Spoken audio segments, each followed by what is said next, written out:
explicar. En ese sentido, o que quería decir é que quen mellor explica para min, desde levo visto, por que ao final de Stalin, que incluye unha parte desta explicación, é precisamente Kant. E explica, pero foi moi ben.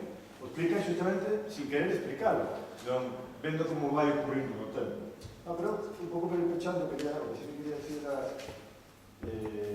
quería decir unha cousa que ten que ver con isto que falábamos, con poñer encima da mesa, non en términos conclusivos, pero casi conclusindo. E é que, para mí, unha conclusión de todo isto que estamos vendo me leva a Fontana. Fontana sempre insiste, desde hai moitos anos, en que é moi importante ver as alternativas na historia. É dicir, que buscan os historiadores e historiadores no pasado? As alternativas. Cando ele dice alternativas, se refire a, digamos, alternativas para o presente, pero sobre todo as vías alternativas que no pasado non triunfaron. Por qué? Porque se vemos as que triunfaron, acabamos con Stalin. Pero non vemos máis que a Stalin, e a súa interpretación da revolución. Que hai que ver son as outras. Cal é a outra? A NEP, por exemplo. Se a NEP se concibe non como unha cousa ocasional que tuveron que facer, pero non querían, sino como algo que funcionou durante un tempo, con os resultados, con as lógicas, que efectivamente non son tan distintas, pero son bastante millores, porque ofrecían con outra lógica que as que acabamos tendo, por exemplo, na China actual, ¿no? Bueno, pois a mellor eso dá unha pista. E sobre todo porque implica a participación de muitísima xente que está de acordo que son os campesinos. A cuestión de logo culturado, con moita xente que non está de acordo, que lle teñen que facer cambiar de opinión. Pois abiertamente chegamos a Campuché, ¿no? E ao que pasou nos campos da morte, que, que son vías diferentes do mesmo proceso, igual que hai muitos fillos da revolución.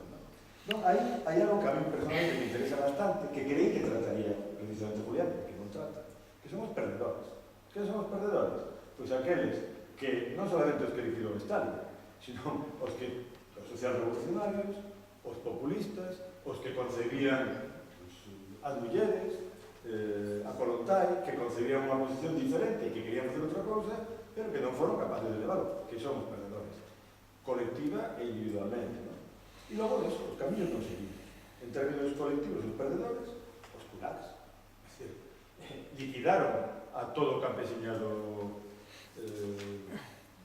ruso, o sea, a todo o campesiñado que tiña, por decirlo de alguma forma, se hai que explicarlo en términos comparativos, a todos os que serían os avós e bisavós que nos trouxeron aquí. É dicir, os que nos permiten hoxe ter terras, e ter casas, e ter anos.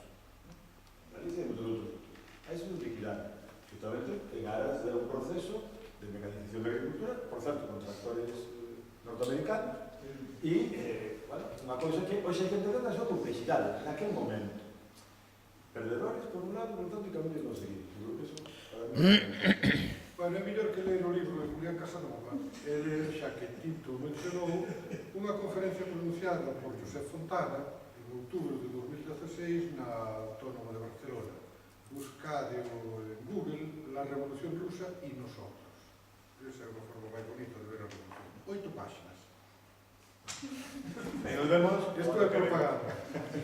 Bueno, decide algo vos, como organizadores, para pensar tamén, se queredes. Que non temos moito tempo, pero en todo caso para mí foi un placer, que non piden vir sempre, e creo que foi útil, non? Non sei, está Non sei que cara poñer. Está desabaldo. Nada, moi ben, espero que... Non quixemos que fora heroico, porque de heroísmo xa temos a pantalla chea. Eso, se foi útil está ben, veña. Eso.